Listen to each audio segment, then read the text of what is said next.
Bienvenidos a otro capítulo más de Hablando con Propiedad Intelectual, en esta nueva edición del programa. Estamos muy contentos de tener a Mauricio Jalife con nosotros. Hola, Mau. Hello. Bienvenido, ya los tenías aquí abandonados. Saludos. Pues si no me invitan, pues no vengo. Ay, sí. Si no me invitan, ¿verdad? No, con mucho gusto. Siempre bienvenido a tu programa. Encantado de estar por acá, pues platicando de todos estos temas, Marcelita, que nos apasionan tanto y compartiéndolos con todos nuestros amigos de la barra.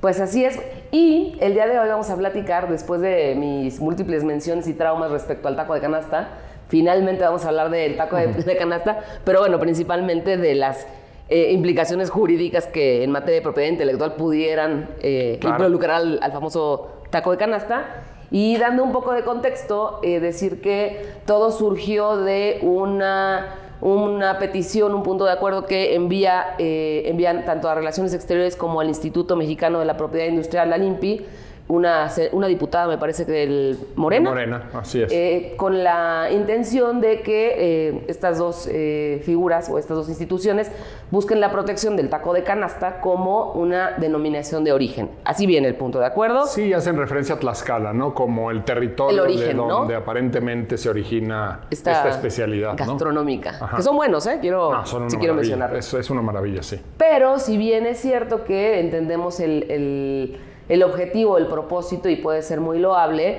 nosotros consideramos que la figura que pretenden implementar no es la apropiada, la denominación de origen o inclusive una indicación geográfica no tendría nada que ver, y quizá podemos explicar el por qué no y luego dar un par de ideas de qué podría hacerse, ¿no? Sí, no, totalmente. Yo creo que un poquito, digamos, para tratar de dar como trazabilidad al tema, ¿no? Y entender de dónde está viniendo toda esta gran ola, porque no es el único caso, sino que hay, digamos, todo un movimiento, y no es solamente en México, es un movimiento mundial, de tratar de dar reconocimiento a una serie de producciones artesanales y producciones regionales, locales, productos típicos, productos étnicos, como pudiéramos denominarlos, dentro del campo, pues de derechos que son lo más parecido o los que podrían ofrecer una alternativa de protección, que son los derechos de propiedad intelectual, pues por la condición, por el bagaje de exclusividad que otorgan a los objetos protegidos. Que hemos tenido nuestros comentarios respecto a que, si bien pueden ser las figuras más parecidas, claro, no necesariamente creemos que todo sea lo más aplicable. ¿Por qué? Porque la naturaleza de la propiedad intelectual y específicamente de los derechos de autor tiene otra intención. Tiene otra ¿no? intención, pero digamos que por asociación, sí, el análisis se aproxima, ¿no?, a buscar en la propiedad intelectual formas de protección, y esto lo vemos claramente reflejado en la naturaleza de los derechos asignados en la nueva Ley Federal de Protección del Patrimonio Cultural de los Pueblos y Comunidades Indígenas y Afromexicanas. Ahí vemos claramente que les dan la condición de derechos de propiedad intelectual sin que necesariamente esa sea su naturaleza. Sí. Pero es buscar funcionalmente, digo yo, asignarles un tipo de cobertura, un tipo de blindaje, un tipo de reconocimiento que pueda efectivamente, pues, dotarles de una serie de beneficios o de ventajas que se equiparan a los derechos de propiedad intelectual.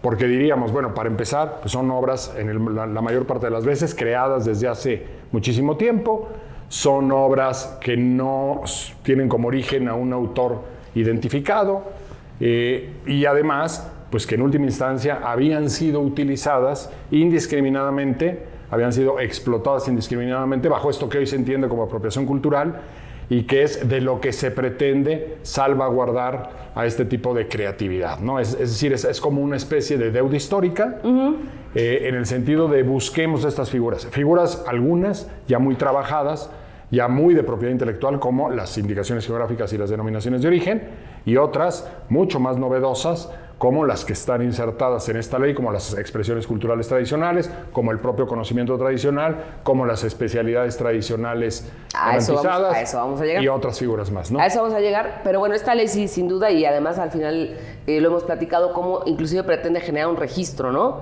Esta nueva ley de protección del patrimonio y las implicaciones que ello tiene, pero nos vamos a referir a ella con posterioridad. Nada más quizá hacer una aclaración en el sentido de por qué consideramos que la denominación de origen no es el mecanismo o la figura jurídica apropiada para tratar de proteger especialidades gastronómicas, ¿no? Y creo yo que en esencia habría que decir, se trata de productos o platillos gastronómicos que no necesariamente deben sus características al lugar donde son producidos. Exactamente. ¿No? O bien a una técnica específica de una demarcación geográfica. Y tampoco toman el nombre del lugar. Es correcto. Y entonces, pues no son tacos de canasta, no son tacos de canasta de Tlaxcala, exactamente. Ni se conocen así. Entonces, inventar denominaciones de origen o pretendan inventarlas para lograr protección, pues tampoco es una buena práctica. Correcto. ¿no? Entonces digo, si bien puede haber una razón lógica de tratar de protegerlos, porque además todo este tema en torno a la gastronomía, particularmente la mexicana, que es patrimonio cultural de la humanidad inclusive, es el poder fomentar, ¿no? Fomentar el turismo, fomentar la actividad turística en torno a estas especialidades gastronómicas que son tan reconocidas y disfrutadas, ¿no? Y ahí podemos pasar a cuál sería en nuestro concepto el mecanismo adecuado para llegar a proteger este tipo de especialidades gastronómicas. Y entonces sí, platiquemos de las especialidades tradicionales garantizadas. Exactamente. Que no existen en México como tal. No. Pero que pueden ser un mecanismo que sirva para protegerlas y quizá platicar un poco de qué son, ¿no? Yo diría, bueno, primero, en contraste con lo que encontramos en la Ley Federal de Protección del Patrimonio Cultural de Pueblos y Comunidades Indígenas, esta ley decía los derechos que regula, digamos que les asigna una naturaleza de derechos de propiedad intelectual, e incluso así los define en la propia ley, pero resultaría que ahí, que la gastronomía sí está considerada dentro del universo de objetos protegibles, junto a, evidentemente, los rituales, las ceremonias, los objetos, las artesanías, monumentos, los textiles, exactamente todo lo que sea producción indígena creativa, digamos, es susceptible de protección por esta vía. El tema es que si atendiéramos a esa ley tal como está diseñada, pues resultaría que el mole de Puebla solamente los poblanos podrían hacerlo. Si se siguiera el protocolo que la ley marca, o simplemente las comunidades que lo producen eventualmente lo invocaran, o otros platillos más, digamos, de origen indígena, bueno, pues nos encontraríamos con que sí hay una exclusividad. Es decir, sí podrían reclamar derechos exclusivos respecto de ese objeto, que es ese platillo gastronómico. Pero entonces ahí estaríamos limitando la protección a estos platillos de origen de las comunidades indígenas y o afromexicanas o equiparables, porque la ley habla de equiparables. Exacto. Pero entonces, por ejemplo, pensemos, pues el chile en nogada no estaría susceptible de protección en este patrimonio cultural, porque el chile en nogada no viene ni de una comunidad de origen ni de afromexicana. Es producto de unas monjitas y en la época inclusive independentista. Sí, habría que ver si eso califica o no como equiparable. No, porque yo digo, por ejemplo, digamos, saliéndonos un poco del tema, pero es equiparable que las comunidades de artesanos de Santa Clara del Cobre, en Michoacán, lo que producen en términos de vasijas de cobre, por ejemplo, ¿están parados por la ley de patrimonio cultural o no? Son comunidades equiparables. Los prehispánicos no hacían ese tipo de vasijas. Claro. No viene ni la técnica ni nada. Pero es una comunidad que tiene una serie de características de ubicación regional, de tradiciones, etcétera, que probablemente sea equiparable. ¿No? Eso, bueno, habrá que aclararlo. Habría que poder hacer un programa de disertación de eso. Pero volviendo a las famosas especialidades, especialidad tradicional garantizada, que podría ser un mecanismo que, contrario a lo que prevé esta nueva ley, y luego hablaremos porque hay una ley, una iniciativa de ley para proteger la gastronomía mexicana, que esa va mucho más para allá, pero tampoco creo yo que esté planteando el mecanismo adecuado. Correcto, así es. ¿No? Pero bueno, estas especialidades de las que estamos platicando Mauricio y yo tienen por objeto inclusive no proteger el producto, no dar una protección exclusiva tampoco. No. Se trata de la protección o el reconocimiento a un método de elaboración tradicional. Y una receta. La receta propiamente. Es decir, que los propios ingredientes estén presentes, los métodos tradicionales, exacto. Y al final lo que te permite es utilizar como este sello de garantía, Tal cual. en donde tú puedes decir que se trata de un platillo generado, o no platillo, puede ser hasta un producto, porque vi con curiosidad que, por ejemplo, el jamón serrano, como tal, en Europa, es una especialidad tradicional garantizada. Y leí el texto, inclusive me sorprendió muchísimo porque, a ver, viene especificado qué tipo de animal, de qué peso debe ser la pierna, cómo tienes que sacrificar al animal, cómo tienes que limpiar la pierna, si la deshuesas, no la deshuesas, como las alas, cuánto tiempo las alas. O sea, viene explicado a detalle. Así es. Cuáles son los pasos tradicionales para llegar al producto que conocemos hoy por hoy como jamón serrano, y que alguien dentro de la Unión Europea pueda producirlo y ponerle ese sello de especialidad tradicional garantizada, que quiere decir que siguió todos esos pasos. Justamente, así es que claramente, digamos, es una especie de marca de certificación, sí, en el sentido de asegurarle al consumidor que ciertos estándares de procedimiento y de insumos están presentes en la elaboración de un producto. Pero eso no significa que la comunidad que eventualmente, vamos a decir, pudiera ser reconocida como usuaria de ese sello, le pueda impedir a otros tener ese platillo dentro de su oferta de productos, ¿no? Es, sí, porque un poco el tema. Ahí a lo que voy, por ejemplo, yo entendería que si yo tengo una no es fábrica, ¿cómo se llaman? Ay Dios, una empacadora. Una empacadora. Ajá, que cumpla con todos los requisitos que establece esa especialidad tradicional garantizada para el jamón serrano. Si yo cumplo con todos esos requisitos, lo demuestro a un certificador, me van a permitir utilizar ese sello. Exactamente. Sin importar si igual lo produzco en México, o en Perú, o en Japón. O sea, no se circunscribe a un territorio o a una demarcación geográfica, y de ahí el tema de que la denominación de origen no es la figura, es correcto, sino que se trata de proteger una receta y una serie de procedimientos que te llevan a un producto con características determinadas. Sí, justamente, ¿no? Y quiero que insistir un poco. Si ese producto tuviera ciertos insumos que provienen de una zona determinada, que le proveen de ciertos sabores especiales, etcétera, y además el nombre del producto hubiera sido tomado de la región, localidad, lugar, etcétera, demarcación geográfica, entonces podría ser o denominación de origen o indicación geográfica, según fuera el caso. Pero no siendo así, sí hay este tipo de protección o reconocimiento, que yo creo que es muy deseable en México. Sí, claro. Pero que, digamos, es la figura correcta, ¿no? Y no pretender una forma de protección, pues que claramente desborda sus objetivos. Claro, a ver, si lo queremos hacer, hagámoslo bien, ¿no? Tal cual. Sobre todo cuando hay cómo, cuando hay cómo, ¿no? Exacto. Si no hubiera cómo, pues le inventas a ver a qué lo equiparamos, pero totalmente. No es el caso. Esta figura es conocida y reconocida en la Unión Europea, en Ecuador, en Perú, Colombia. Así es. Y creo yo que pues la gastronomía mexicana tendría para dar y aventar.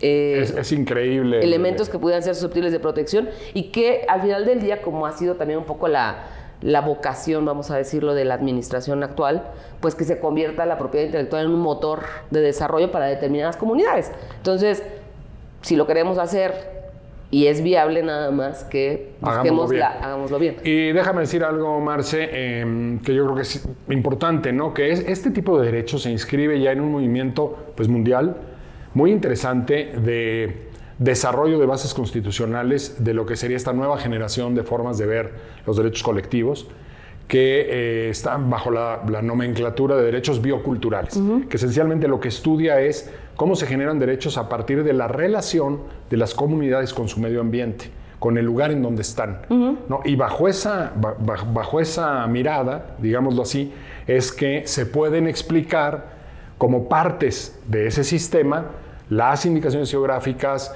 las expresiones culturales tradicionales, el conocimiento tradicional, la propia protección de recursos genéticos, etcétera, ¿no? Es decir, yo creo que vale la pena en México pues, abordar esta discusión de los derechos bioculturales, que en América Latina además fueron creados a partir de la sentencia de 2006 en Colombia, justamente en uno de los casos de planteamiento de esta naturaleza, y que pues tienen todo este bagaje, ¿no? tan amplio, que merece el análisis porque también involucra hasta dónde una comunidad puede o no tomar decisiones respecto de su medio ambiente. Cierto. ¿No? Hasta para autodeterminar el ejercicio de sus actividades y el impacto que tiene con el medio ambiente, ¿no? Y si me permites, hay una reflexión, como en un mundo tan globalizado, ¿no? En donde hoy en día, no importa a dónde viajes, vas a encontrar ciertos productos de manera regular. Pensemos en el vestuario, por ejemplo. No importa en el país en el que te encuentres, ya no es el tema de, es que me lo traje de Rusia, ¿no? De antes, ¿no? No, ya no. Qué bonito, es que viene de Rusia. No, ya hoy en día lo encuentras en todos lados y aún así como creo yo que todos estamos buscando la manera de individualizarnos, reconociendo nuestro origen. Bueno, es que justo, ¿no? Algunos de los, digamos, estudiosos de la globalización, etcétera, pues se han dado cuenta que los productos étnicos justamente van a contrapelo de la globalización. Es la manera, digamos, de reconocer y mantener identidad, esa conexión, digamos, de las comunidades con su origen y estar adquiriendo un valor inusitado. Es decir, claro. Se vuelven más atractivos cada vez justo porque ofrecen esta alternativa, digamos, de diferenciación, ¿no? Sí, de todo identidad. este patrimonio cultural es lo que nos ayuda a diferenciarnos, individualizarnos como mexicanos y por lo tanto creo que sí hay que fomentarlos, protegerlos y evitar que el día de mañana fabriquen virgencitas de Guadalupe en China o... No, era tequila, ¿no? Perdón. Bueno, alguna de las dos, pero la idea es esa, ¿no? Impedir claro, que se pueda estar desvirtuando el origen y la historia, la razón histórica de productos. No, ¿y cuántas veces nos hemos enfrentado a situaciones en donde simplemente se degrada ciertas referencias a ciertas figuras porque no se acaba de entender que hay toda esta multiplicidad de alternativas, digamos, en propiedad intelectual? Entonces, los chinos ya patentaron el nopal, ¿te acuerdas de aquello? Sí, los chinos ya registraron la Virgen de Guadalupe. Bueno, eran ciertas situaciones particulares en donde no había una comprensión cabal de lo que estaba sucediendo, pero ni los chinos patentaron el nopal, ni un chino registró la Virgen de Guadalupe, registró una imagen para lámparas. Exacto, en una clase determinada, ajá. que claro, bajo una condición de una legislación adecuada, orientada al reconocimiento de... Nunca hubiera ocurrido. Nunca hubiera ocurrido, así es. Exactamente. Simplemente, ¿no? Y bueno, en ese sentido, creo yo, y hablando de las especialidades estas, también me impresionó, por ejemplo, que la pizza napolitana es una especialidad tradicional garantizada, en donde supongo yo, porque esa sí no tuve oportunidad de leerlo a detalle, también viene como qué ingredientes, cuánto de cada cosa, en cuánto tiempo se hornea, etcétera. Y cómo creo yo, de verdad, cuando estaba yo leyendo lo del jamón serrano, me quedaba clarísimo que tenemos una cantidad de productos per se, pero recetas que serían un éxito total. Y lamentablemente la Ley Federal para la Protección de la Gastronomía Mexicana, que es la iniciativa que está pendiente, así es. Desde mi humilde punto de vista, no cumple con el cometido. No, como que elude el tema, ¿no? Como que no sí, acaba vamos a reconocerla, vamos a darle un... O sea, sí, buenos pero propósitos, ¿cómo? pero sí, no pero de los... ¿cómo? Exactamente. No sé cuál es tu opinión de esa iniciativa. Absolutamente lo mismo. O sea, creo que es una declaración de buenos principios, pero en la parte de procedimientos, objetivos y mecanismos, no dota de lo necesario para lograr objetivos. Claro, y no deja también... Creo que claro quién sería el titular de esa protección, ¿no? Porque volvemos a lo mismo, el propósito no es darle exclusividad a determinada persona, comunidad. Se trata de reconocer el derecho de utilizarlo a aquellas personas que cumplan con determinados procesos y recetas. En ese sentido, Marce, tanto la ley de pueblos indígenas que se promulgó a inicios de ese sexenio, ¿no? Como esta ley de protección del patrimonio cultural, ya son dos piezas de legislación que ya proponen ciertos procedimientos, autoridades y mecanismos para resolver algunos de los temas de duda. Claro, falta la implementación de reglamentos y de muchas cosas, falta presupuesto, falta infraestructura en términos reales de operación, pero ya están las piezas, hay que empezarlas a operar. O sea, yo creo que ya meternos de lleno y volverlo una realidad que ya está bajando, digamos, de... El tema acá legislativo de planeación y de pensar y de discutir, teórico, ya a operaciones concretas en la realidad que nos sirvan para poner ejemplos y para ir abriendo caminos, ¿no? Pero entonces estarías de acuerdo que más allá de la... Bueno, podría ser objeto de la iniciativa de esta ley de protección de gastronomía mexicana, pero lo que necesitaríamos sería insertar en esa propuesta de ley o bien reformar la Ley Federal de Protección del Patrimonio para efecto de incluir esta figura de especialidad tradicional garantizada y también, creo yo, muy importante, un mecanismo claro para aquellas personas que que intenten ser los certificadores. Exactamente. ¿No? A ver, ¿quién va a certificar que el taco de canasta que yo puedo usar la expresión taco de canasta porque sí cumplo con todo el proceso. Totalmente. ¿Quién va a ser el certificador de esa o el garantizador de que eso ese? se cumpla, ¿no? Exacto, Claro. del chile en nogada o en algún momento escuché que querían proteger los dulces de Celaya, por ejemplo, ¿no? Sí, eran los dulces de Como Celaya, ¿no? indicación geográfica, ¿no? Ajá. La cajeta de Celaya. La cajeta de Celaya como tal, Exactamente. ¿no? Y otra serie de productos, pero entonces incluir tanto en la Ley Federal de Patrimonio o en la nueva iniciativa que hay de gastronomía mexicana, la figura, los certificadores y los mecanismos. Es correcto. ¿no? O sea, el mecanismo para ser certificador Claro. y los mecanismos que tendría que certificar este certificado. Que inclusive, bueno, pues esto puede tocar también el campo de competencia, digamos, de la Dirección General de Normas, en la parte de normas oficiales. Claro, porque esto, Así perdón, es. sí, eso creo que se nos pasó a decir. Esta nomenclatura de especialidad gastronómica tradicional que es EGT, inclusive se maneja como un tipo de sello para el empaque. Exactamente. O sea, y Así sí, es. tienes toda la razón, tendría completamente que estar verificado o alineado con todo lo que se refiere a la normatividad en materia de etiquetado. Sí, infraestructura de calidad, la ley federal, que a su vez pues tiene también ya un reflejo concreto en denominaciones de origen y en indicaciones por el tema de que tiene que haber una norma oficial que acompañe la promulgación del decreto, digamos, de protección de una nueva denominación de origen, porque tiene que haber una norma oficial que describa los procesos, los protocolos, los requisitos, los insumos, etcétera, ¿no? ¿Pero tú crees que tendría que haber una norma oficial para cada EGT? No estoy seguro ya si como- sería el mecanismo, Ajá. buscar si en el tema de los estándares pudiera caber algo, pero bueno, creo que es de los temas que vale la pena definir y también creo que vale utilizar la órbita de autoridades que creó la Ley de Protección de Patrimonio Cultural, porque está el INPI, está Indautor, está el Instituto INPI. Nacional de Pueblos Indígenas, está la ¿Derechos de Secretaría de autor? Gobernación, así es, están muchas entidades de los estados, secretarías de cultura, etcétera, ¿no? Entonces vale la pena pues que ese sistema ya creado pues se aproveche para este tipo de proyectos, ¿no? Claro, al final en ese sentido, más que una nueva ley, lo que necesitaríamos quizás sería reformar esta ley ya existente que Yo creo tiene que sí. año y medio de vida probablemente. Enero del año pasado, sí, Sí, año y medio justamente. de vida Exactamente. para poder incorporar de manera correcta y proteger de manera adecuada lo que es la gastronomía mexicana, ¿no? Porque yo creo que, Marce, desde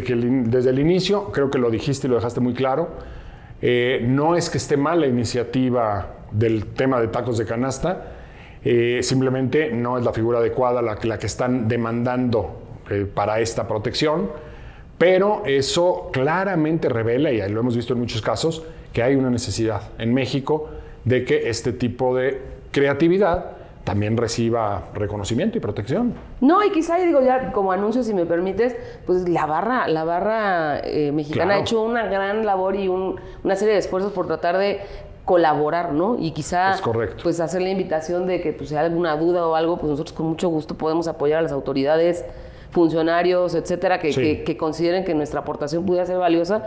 Digo, yo no sé tú, pero No, yo no. estaría totalmente a bordo, ¿no? Claro, claro, es un proyecto importantísimo desde cualquier punto de vista, ¿no? Y sí quiero hacer un paréntesis para hacer una reclamación. La producción nos había prometido que iban a traer los tacos de canasta. No los veo yo aquí. Nos tuvimos que conformar con el café.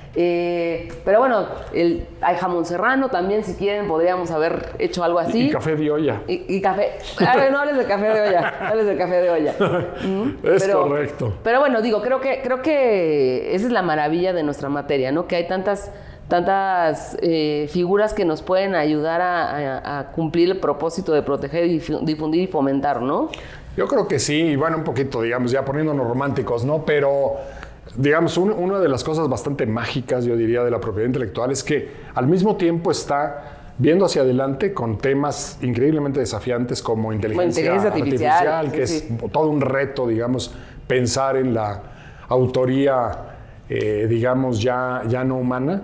Y por otro lado, voltear a ver todo este patrimonio de tradiciones, de culturas ancestrales, que estamos viendo la forma de que no se pierda y de que tenga un nivel de reconocimiento dentro del campo de la propiedad intelectual que se ajuste a sus características y que al mismo tiempo pues, promueva lo que se busca con este tipo de derechos, ¿no? Que es la creación, al final, muchas veces de cadenas productivas. O sea, no hay que olvidar que la propiedad intelectual, una de sus formas de explicación es que más allá del tema constitucional, de dar un estímulo, un fomento a los autores y a los mejoradores de ramas industriales y de creadores de obras, etcétera, es un tema de funcionalidad social. Es decir, tienen un rol que cumplir importantísimo en términos de generar producción, no de generar riqueza.